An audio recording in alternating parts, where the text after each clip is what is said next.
Sekali lagi shalom. Ya saudara, terima kasih. Ya, kita bersyukur kepada Tuhan karena kita sudah memasuki bulan baru, bulan Oktober ya. Tidak terasa 3 bulan lagi kita sudah mengakhiri juga tahun ini.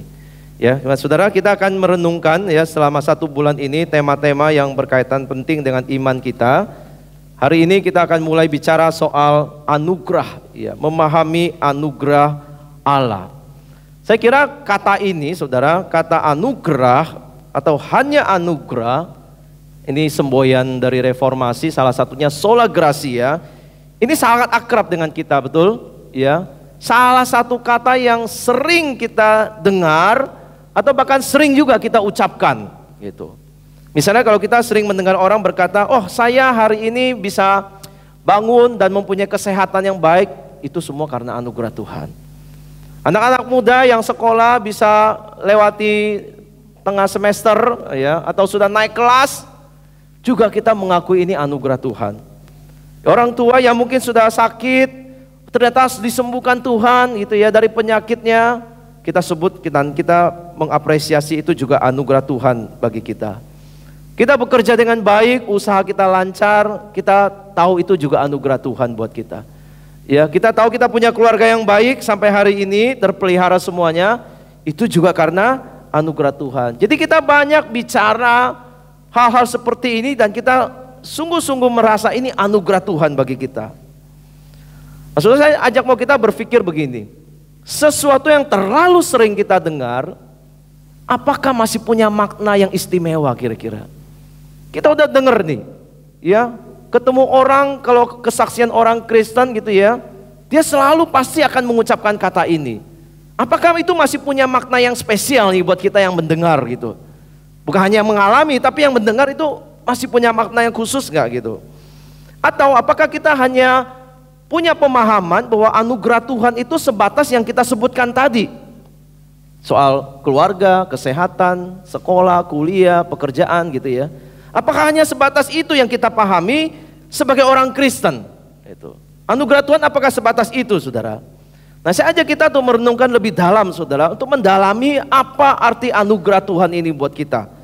Ya, saya ajak kita melihat di dalam pengajaran Kristen, itu anugerah itu ada 2 macam.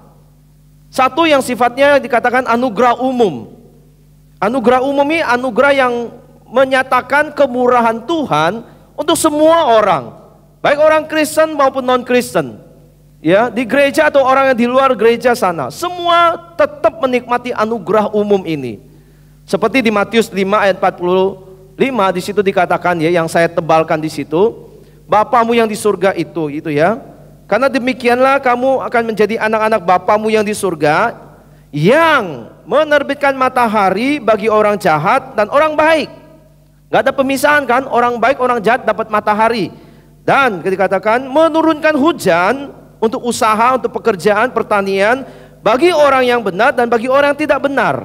Nah, ini disebut anugerah umum. Sekali lagi, yang beriman atau tidak beriman selalu mendapatkannya. Di luar Tuhan, di luar dari iman Kristen, ada keluarga yang baik, itu anugerah umum dari Tuhan. Pekerjaan orang yang bukan orang Kristen begitu berhasil, itu anugerah umum. Ya, jadi itu sifatnya umum, sifatnya permukaan, saudara.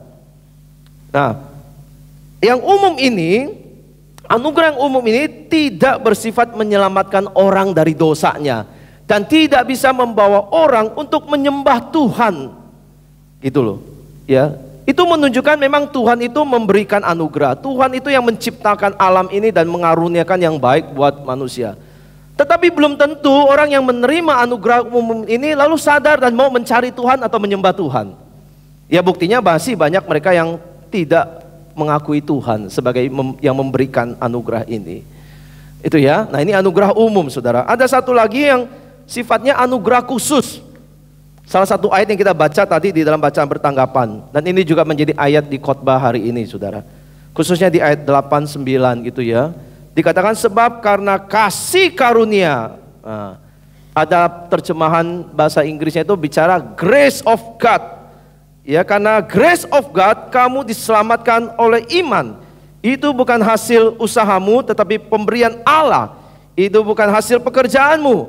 Jangan ada orang yang memegahkan diri.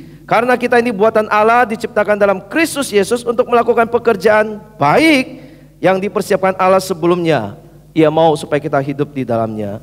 Saudara, ayat 8 tadi, sebab kasih karunia kamu diselamatkan oleh iman. Tampaknya ini satu statement yang sederhana, bisa dibaca, bisa dihafal. Tetapi sebenarnya di dalamnya itu mencakup apapun ya, daripada semua hal dari Allah yang mengubah hidup kita, yang memperbaharui hidup kita dan mengubah masa depan kita. Karena kasih karunia kamu diselamatkan, itu perubahan besar, saudara. Ya, nah bagaimana kita memahami anugerah Allah ini yang begitu besar ini, yang bahkan melampaui apa yang kita pikirkan, melampaui pengertian kita dan melampaui apa yang kita pernah rasakan dari materi-materi yang kita nikmati di dunia ini, saudara. Apa saja yang mencakup di dalam hal ini, di dalam anugerah Tuhan ini yang mengubahkan hidup kita, saudara, dan yang menentukan masa depan kita ini. Saudara, saya ajak kita renungkan 3 hal yang berkaitan dengan anugerah yang khusus dari Tuhan ini. Yang pertama soal diselamatkan, soal keselamatan. Bicara soal keselamatan itu bicara soal pengampunan dosa. Ya, orang yang diselamatkan, yang bisa diselamatkan adalah orang yang dosanya sudah diampuni. Orang yang tidak berdosa, saudara, itu yang bisa diselamatkan. Tapi orang yang berdosa tidak akan diampuni. Dengan kata lain, tidak akan selamat, saudara. Jadi antara dosa dan keselamatan ini sangat berkait. Kalau orang diampuni dosanya, dia diselamatkan. Kalau tidak, dia tidak akan diselamatkan, saudara. Nah, di dunia ini tidak ada satu orang pun yang tidak berdosa. Semua orang itu berdosa dan semua orang itu akan binasa, kata firman Tuhan. Upah dosa adalah maut. Semua orang yang berdosa, upahnya maut. Semua orang yang melanggar firman Tuhan, peraturan perintah Tuhan, hukumannya binasa di hadapan Tuhan. Dibuang oleh Tuhan jauh-jauh dari hadapan Tuhan. Ini soal keadilan, saudara. Keadilan di negara yang adil itu setiap kesalahan harus ada penaltinya, ada hukumannya. Setiap pelanggaran itu ada sanksinya, saudara. Demikian di hadapan Tuhan yang adil itu, keadilan Allah demikian. Semua orang yang berdosa itu hukumannya maut, saudara. Maka kalau kita lihat dari pelanggaran-pelanggaran yang terjadi di dalam dunia ini dari zaman Adam dan Hawa, itulah asal mulanya dosa, yaitu melanggar perintah Tuhan sejak dari Taman Eden. Di dalam Roma 5 ayat 12 itu sudah dikatakan, sama seperti dosa telah masuk ke dalam dunia oleh satu orang, ya, Adam itu maksudnya, dan oleh dosa itu juga maut, ya, demikian maut itu telah menjalar, telah turun temurun gitu ya, kepada semua orang. Ini dosa asal, saudara. Karena semua orang telah berbuat dosa, maka semua orang pasti mengalami maut. Maut itu sudah menjalar kepada semua orang, saudara. Jadi saudara, itulah keadilan Tuhan. Di mata Tuhan tidak ada orang yang bisa selamat. Ya, karena tidak ada seorang pun yang layak diselamatkan, saudara. Hukuman kekal itu pantas diterima karena pelanggaran-pelanggaran kepada hukum Tuhan. Ini keadilan Tuhan. Gak ada orang bisa ngomong begini, Tuhan itu gak adil, protes sama Tuhan. Gak ada, gak bisa, saudara. Itu keadilan justru, karena setiap dosa itu pasti dihukum. Satu-satunya hal yang dapat kita lakukan di hadapan Tuhan apa? Kalau kita orang yang melanggar hukum, orang yang bersalah kepada hakim, segala hakim, hal yang kita bisa dapatkan itu adalah kita memohon belas kasihan. Tuhan, kasihanilah aku, orang berdosa ini yang sudah melanggar hukum-Mu, Tuhan. Itu yang bisa kita lakukan. Bukan datang kepada Tuhan protes, saudara, bukan. Tapi datang kepada Tuhan untuk meminta belas kasihan Tuhan. Kasihanilah aku, orang yang berdosa ini, saudara. Itu yang sepantasnya kita lakukan, saudara. Saudara sudah lakukan itu belum di hadapan Tuhan? Menyadari saya orang berdosa, saya perlu diampuni. Kalau tidak mungkin ada jalan keluar dan tidak mungkin ada keselamatan. Hanya melalui Yesus Kristus, saudara. Keadilan Tuhan itu terpenuhi, saudara. Dipuaskan di dalam kematian Kristus. Hukuman itu ditanggung oleh Kristus. Dan pada saat yang sama, Kristus juga menyatakan kasih Allah kepada kita. Jadi keadilan dan kasih Allah itu dinyatakan pada saat yang bersamaan di dalam diri Kristus yang berkorban di kayu salib, saudara sekalian. Saudara, maka melalui pengorbanan Kristus itu Allah mengampuni dosa, saudara. Ya, karena Allah itu mempertimbangkan kebenaran yang Kristus kerjakan untuk semua orang yang beriman kepadanya, saudara. Itu pengampunan Allah. Alkitab itu, saudara, seringkali dan bahkan mungkin menggambarkan pengampunan itu seperti orang yang hutangnya dihapus. Orang berdosa itu orang yang berhutang. Ya.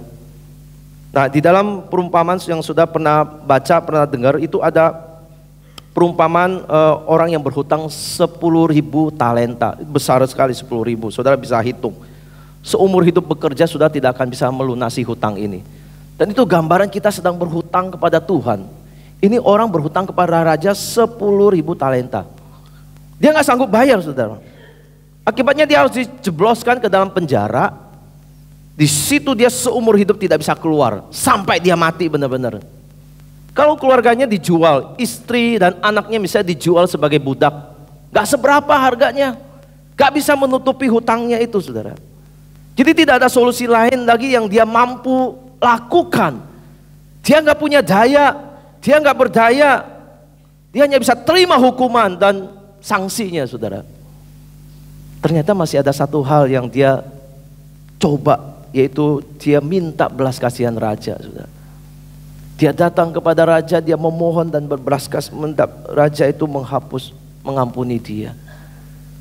Ya, nah itu orang itu memohon, tapi anugerah itu datang dari raja. Raja itu menyatakan kemurahannya lalu mengampuni dia karena belas kasihan, saudara. Saudara, demikian kita di hadapan Tuhan tuh kita hanya bisa memohon. Hutang dosa kita itu tidak bisa kita tanggung dan tidak mampu kita tanggung. Hanya belas kasihan Tuhanlah. Di dalam Kristuslah dia mengampuni dan menghapus semua pelanggaran kita, saudara. Saudara, pengampunan itu adalah cermin dari kasih Allah yang sangat-sangat mendalam. Justru waktu kita masih di dalam dosa, belum bisa berbuat apa-apa, bahkan tidak ada pekerjaan baik, dia sudah mati untuk kita dan mengampuni kita. Maka di dalam Roma 5 ayat 8 di situ dikatakan Allah menunjukkan kasih-Nya kepada kita.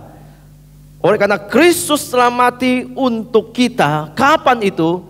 Ketika kita masih dalam dosa atau masih berdosa, saudara. Sehingga kita tidak perlu lagi hari ini menanggung dosa kita dan mengalami kematian. Kita diselamatkan oleh karena iman kita kepada Kristus yang mati berkorban untuk kita. Kita tidak layak, saudara, sebenarnya. Ya, Allah yang memilih kita untuk menerima anugerahnya. Jadi ini sekali lagi bukan karena perbuatan kita. Keselamatan itu bukan karena usaha kita. Makanya ayat tadi menekankan ini bukan hasil pekerjaanmu, jangan ada orang yang memegahkan diri. Karena kita itu tidak berdaya dan tidak mampu, hanya Allah yang menunjukkan kemurahannya. Maka kita perlu bersyukur, saudara sekalian. Lebih bersyukur kepada anugerah Tuhan yang menyelamatkan kita ini. Kalau kita sering bersyukur untuk kesehatan, keluarga, pekerjaan, semua anugerah Tuhan betul, saudara. Tapi sekali lagi, ini anugerah umum. Orang lain juga bisa bersyukur, saudara. Tetapi bagi kita orang Kristen, terlebih lagi, saudara, kita mesti sampai kepada anugerah khusus ini dan melihat ini lalu bersyukur karena ini. Bersyukur saya diselamatkan. Berkat materi ini hanya terbatas sejak kita hidup aja, saudara, yang kita bisa nikmati. Tetapi anugerah keselamatan ini yang diberikan dan pengampunan dosa ini, itu bersifat kekal, saudara. Saudara tidak bisa bandingkan dan tidak bisa gantikan anugerah keselamatan ini dengan apapun juga. Maka kita harus betul-betul bisa melihat anugerah Tuhan ini lebih dalam, memaknainya dengan lebih serius, seperti yang Alkitab katakan. Sekali lagi, anugerah umum hanya untuk kita hidup di dunia ini saja. Tetapi anugerah khusus ini akan membawa kita hidup di dalam kekekalan, di dalam dunia baru, langit baru, di surga nanti. Maka saudara, kita lebih melihat anugerah Tuhan ini yang membedakan antara Kristen dan non-Kristen. Ya, orang lain bersyukur mungkin karena anugerah umum, kita juga bersyukur. Tapi orang lain tidak bisa bersyukur karena keselamatan. Karena mereka yang di luar Kristus tidak ada keselamatan. Maka kita yang di dalam Kristus, kita perlu bersyukur Yesus mau mati bagi dosa saya. Saudara, hari ini kalau mendengar firman Tuhan, Yesus mati untuk dosamu, bagaimana respon kita? Adakah di ruangan ini saudara yang masih ragu Tuhan itu mengampuni dosa? Tuhan itu mau menyelamatkan saudara? Apakah saudara mendengar ini masih keras hati, saya bisa selamat karena usaha saya sendiri? Saudara, dari zaman dulu sejak Adam sampai hari ini gak ada orang bisa selamat karena usahanya. Orang bisa selamat karena diselamatkan oleh Tuhan. Maka harus datang kepada Tuhan. Yang hari ini mendengar, yang belum sungguh-sungguh datang kepada Tuhan, saudara diundang. Buka hati, terima Tuhan, terima pengampunan dari Tuhan. Ya, bersyukur. Saudara yang sudah menerima anugerah ini, mari bersyukur untuk anugerah yang sudah kita terima ini. Saudara, ini yang pertama. Ya, saudara boleh cek di sebelah kanan kiri saudara itu. Ya, saudara boleh tanya, kamu sudah terima anugerah Tuhan belum? Pengampunan dari Tuhan belum? Ya enggak? Kalau belum, saudara mesti buka hati, datang kepada Tuhan dan berkata, Tuhan kasihani aku, kasihani aku. Saudara, ini sudah dikerjakan Kristus 2000 tahun yang lalu. Dia sudah mengampuni dosa kita. Dosa orang yang sebelum zaman Kristus yang melihat nubuat Kristus, dan orang di zaman ini yang melihat ke belakang kematian Kristus, dan yang beriman itu diampuni dosanya, saudara. Itu sudah terjadi. Nah, hal kedua yang sedang terjadi, ini bicara tentang pengudusan kita. Pengudusan ini saudara, ya, kalau kita sudah diselamatkan oleh Tuhan, kita itu masih perlu dikuduskan oleh Tuhan. Perlu terus dimurnikan oleh Tuhan. Karena hidup kita sudah bukan hidup manusia lama. Hidup kita disebut manusia baru. Kita orang yang baru, manusia baru, pikiran baru, hati yang sudah diperbaharui. Maka tentu saudara, kalau input kita di dalam hati kita sudah diperbaharui, output yang keluar, tindakan kita, perkataan kita sudah harus diperbaharui, saudara. Harus selaras dengan sumber yang di dalam yang sudah diperbaharui oleh Tuhan ini. Sumbernya dari hati. Hati saudara sudah diampuni, sudah disucikan, sudah dibersihkan dari dosa. Maka keluarnya itu harus seperti sumber air yang bersih, saudara. Dan kalau belum bersih apa? Dibersihkan, saudara. Dikuduskan, disucikan terus menerus, saudara. Maka ini namanya pengudusan, satu perubahan yang terus terjadi di dalam hidup kita. Orang percaya yang sebelumnya belum kenal Tuhan, sekarang mengenal Tuhan, itu tujuan hidupnya itu perlu dibelokkan. Dulu hidupnya itu sangat mengarah kepada duniawi. Sekarang pikirannya itu harus terarah kepada tujuan daripada Allah. Jadi pergeseran mindset, tujuan hidup itu harus terjadi. Dan mungkin sedang terjadi di dalam hidup kita hari ini. Dan ini bukan proses yang sekali terjadi, tapi proses yang terus continue, berkesinambungan, supaya kita itu makin diubahkan, makin serupa dengan Tuhan yang sudah memanggil kita dan menyelamatkan kita. Dan ini dikerjakan oleh Roh Kudus. Itu sebab kenapa waktu kita percaya Tuhan, kita dikaruniakan Roh Kudus. Ini anugerah terbesar, saudara. Roh Kudus ini punya peran untuk mempersiapkan orang-orang yang Tuhan selamatkan ini, supaya bisa bertemu dengan Tuhan kalau Tuhan datang lagi. Ya, berjumpa dengan Tuhan. Dia mempersiapkannya, saudara. Itu makanya dikatakan di dalam 2 Tesalonika 2 ayat 13, situ dikatakan sebab Allah yang dari mulanya telah memilih kamu, dari mula telah memilih kamu untuk diselamatkan dalam roh yang menguduskan kamu dan dalam kebenaran yang kamu percayai. Kita makin dikuduskan di dalam roh yang kudus, saudara. Kemudian di 1 Tesalonika 5 ayat 23 juga, semoga Allah damai sejahtera menguduskan kamu seluruhnya, dan semoga roh, jiwa, dan tubuhmu terpelihara sempurna dengan tidak bercacat pada hari kedatangan Yesus Kristus Tuhan kita. Masa kita hidup sekarang ada masa menantikan kedatangan Kristus kembali, saudara. Kristus sudah datang pertama kali di Natal, peristiwa Natal, dan dia akan kembali lagi Itu yang disebut dengan akhir zaman, saudara. Dan kita sedang dipersiapkan untuk berjumpa dengan Dia. Maka kita harus dipersiapkan dengan kudus, tidak bercacat, sempurna di hadapan Tuhan, saudara. Saudara, ini bagaikan gambaran Alkitab itu bagaikan mempelai wanita yang bertemu dengan mempelai pria. Gereja itu mempelai wanita bertemu dengan mempelai pria. Itu kebahagiaan yang tidak bisa dilukiskan waktu berjumpa dengan Tuhan. Tapi sebelum berjumpa Tuhan, kita mesti dipersiapkan, mesti dikuduskan, mesti diubah. Karena pikiran kita itu masih duniawi. Hati kita mungkin masih mencintai duniawi. Padahal kita sudah statusnya anak Tuhan, saudara. Saudara, seperti orang yang berkeluarga lah. Yang sudah menikah, tahu saudara. Untuk masuk dalam satu pernikahan, berkeluarga, itu banyak hal harus berubah. Betul nggak yang sudah menikah? Ini belum nggak ada yang ngaku menikah di sini. Ya, saya menikah dan saya mengerti. Yang menikah muda itu pasti mengerti. Itu perubahannya banyak, saudara. Dari kebiasaan jam tidur aja berubah. Dulu kalau anak muda gini, mungkin begadang, ya, bergadang, main game sampai malam minggu main, besok sampai telat ke gereja. Itu banyak anak muda kayak gitu. Harus berubah ya. Nanti kalau kamu udah punya keluarga, punya istri, punya anak, itu akan pasti harus berubah. Ya, gimana mau bergadang? Besok udah mesti antar anak sekolah. Begitu ya. Yang antar anak sekolah ya, ada ya. Itu. Jadi perubahan jam tidur, jam bangun itu juga berubah. Pola makan juga berubah.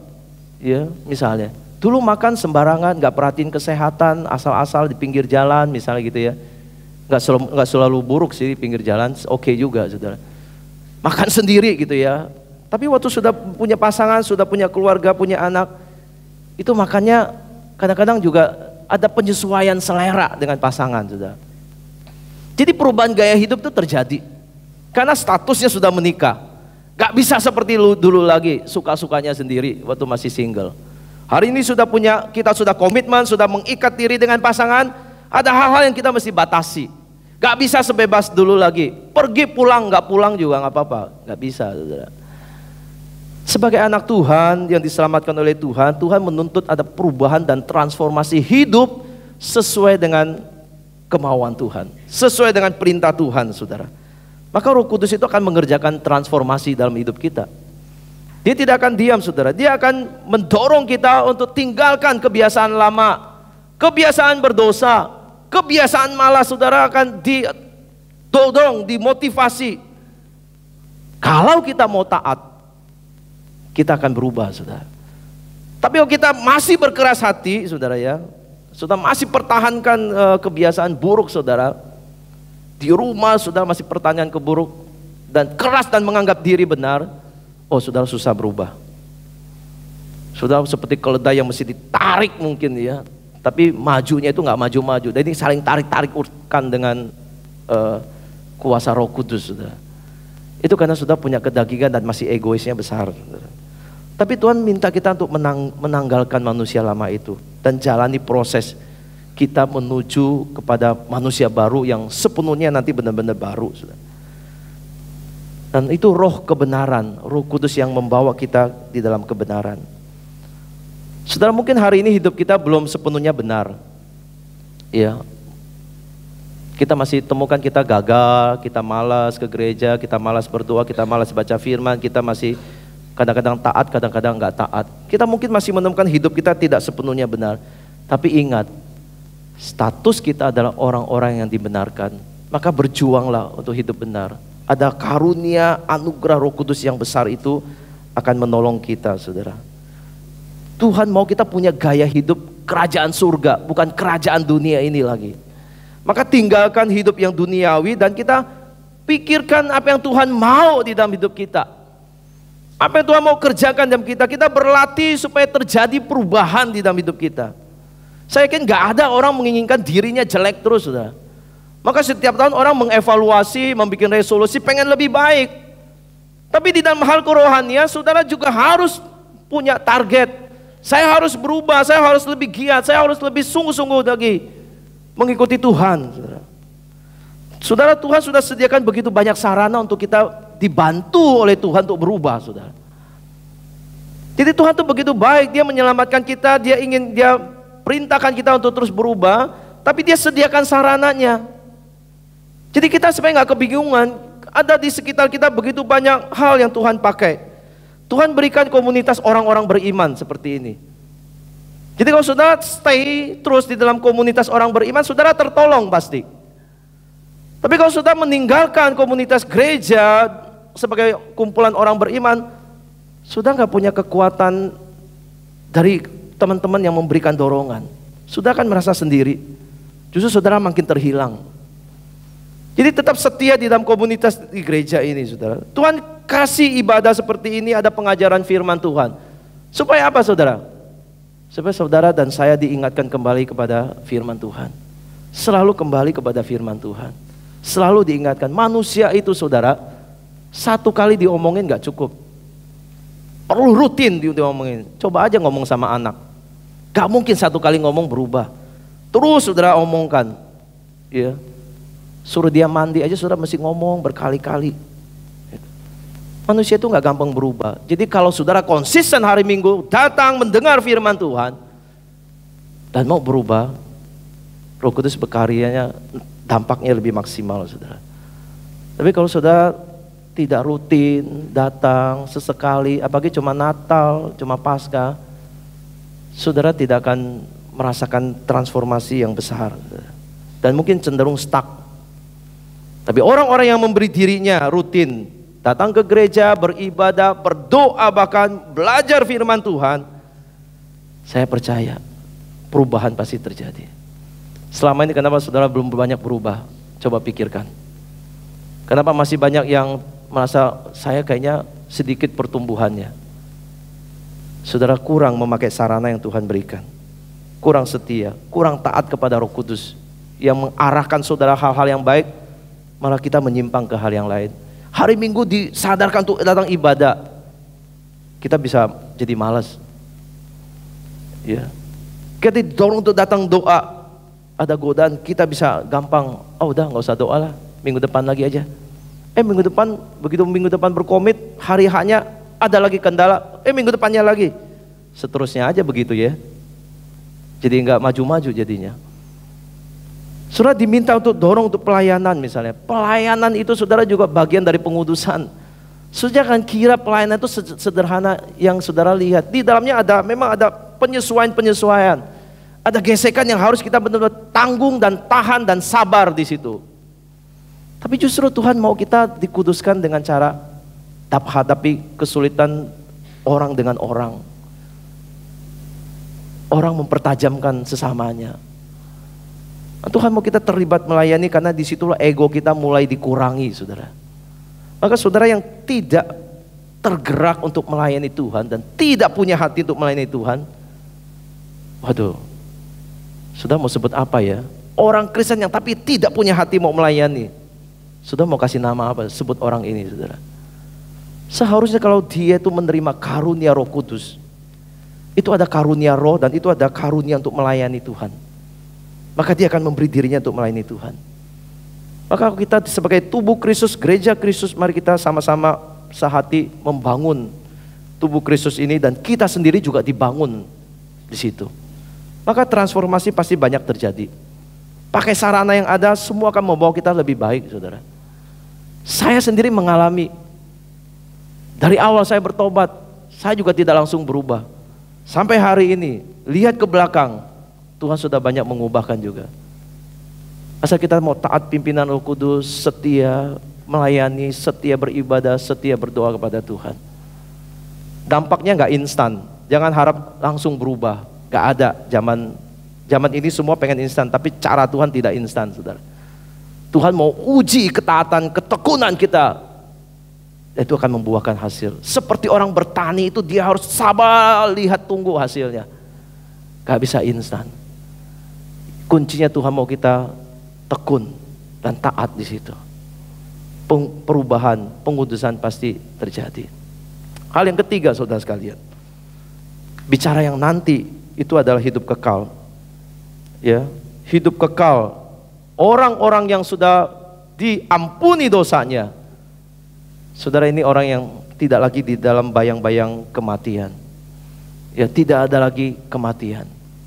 Ya, Yohanes 3:16 sudah jelas mengatakan, karena begitu besar kasih Allah akan dunia ini, sehingga ia mengaruniakan anaknya yang tunggal, supaya setiap orang yang percaya kepadanya tidak binasa, melainkan beroleh hidup yang kekal. Orang-orang yang percaya kepada Kristus tidak mati, tidak binasa, tapi memperoleh hidup yang kekal. Siapa saja saudara, ya, setiap orang dikatakan siapa saja yang sadar dirinya, mengaku dosanya dan mau datang kepada Tuhan, dia akan diselamatkan, dia akan dijanjikan diberikan hidup yang kekal. Anugerah Tuhan tidak tergantung pada perbuatan kita. Jangan merasa diri baik lalu pasti diselamatkan Tuhan. No, saudara. Jangan merasa diri terlalu buruk sehingga Tuhan tidak bisa menyelamatkan. No juga. Tetapi setiap orang yang beriman kepada Kristus, apapun latar belakangnya, saudara boleh datang kepada Tuhan.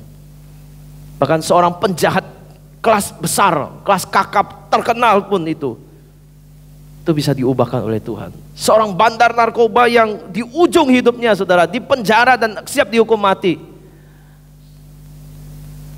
tapi mengalami pertobatan di penjara dan bisa nyanyi lagu Amazing Grace yang tadi dinyanyikan oleh dia, saudara. Anugerah Tuhan tidak tergantung kepada perbuatan kita, saudara. Ya, penjahat di sebelah Tuhan Yesus itu kelas besar, sampai disalib itu juga pasti bukan penjahat biasa. Ya, itu penjahat yang disalib itu pasti penjahat-penjahat yang udah pasti dikutuk, pasti besar dosanya, pasti itu dipermalukan, dihina di atas kayu salib.